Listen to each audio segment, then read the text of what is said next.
Father demands woman give up her seat. He never expected the flight attendant's next words. They say, respect is not about who you are. It's about how you treat people when you think nobody is watching. Now, let me tell you about the day a quiet woman boarded a flight. And within minutes, the entire plane would witness a moment that no one on board would ever forget. But before we dive in, please support our channel. It's free.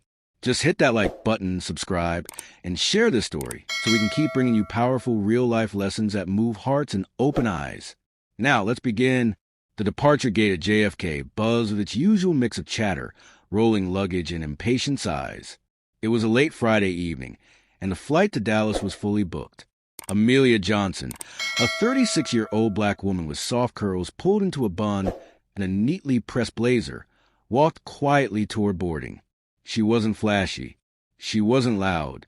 But she carried herself with the quiet confidence of someone who had lived through enough storms to no longer need anyone's approval. She worked in education policy, a job that demanded long hours and countless flights. But this trip wasn't about business. It was personal. Amelia was flying to Dallas to attend her niece's piano recital, the first time the little girl would play in front of an audience. She found her seat, 12A, a window seat, and placed her tote bag carefully under the chair. She exhaled, pulling out a book. Finally, a quiet moment. But peace doesn't always last long. Just minutes after passengers began to settle, a tall man in a tailored Navy suit stopped beside her row.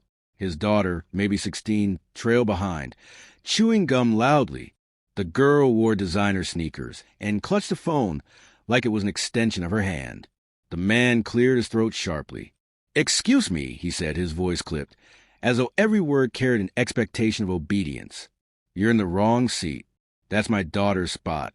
Window seat 12A. Amelia looked up, calm but firm.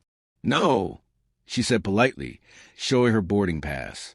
"This is my assigned seat, 12A. The man leaned closer, scanning the ticket in her hand, his jaw tightening. "Well, yes, I see that, but my daughter prefers a window. She always sits by the window. Surely you can move to the middle." His tone wasn't a request. It was an order wrapped in entitlement. Amelia didn't flinch. "I'm sorry," she said softly, "but I chose this seat in advance. I'd like to stay here." The girl huffed dramatically, as though denied the crown jewel of the universe. "Dad, come on. You said I could sit by the window." Passengers nearby began shifting uncomfortably, eyes darting between the confrontation.